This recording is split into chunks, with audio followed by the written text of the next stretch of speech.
শয়তান ছেলে, তুই আমার জঙ্গলের মধ্যে কইলে যাস?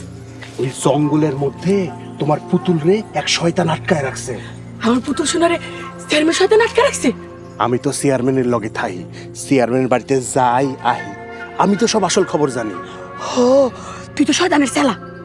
চেয়ারম্যান আপনার মায়ারে আর এক শয়তানের কাছে দিয়া রাখছে। ওই শয়তান আপনার মায়ারে একটা জঙ্গলের মধ্যে আটকায় রাখছে। আমার ওখানে লয়ে চল, আমার পুতুল সোনারে আমি পকের মধ্যে করে লয়ে চললাম। হ্যাঁ, আমরা এখন গিয়া ওই দিকে লুকায় থাকবো। রাতের আন্ধার হইব, ওই শয়তান বাইরে আইব। বাইরে আইলে আমরা ওরে ধইরা পুতুল রে বাড়িতে নিয়ে যাব।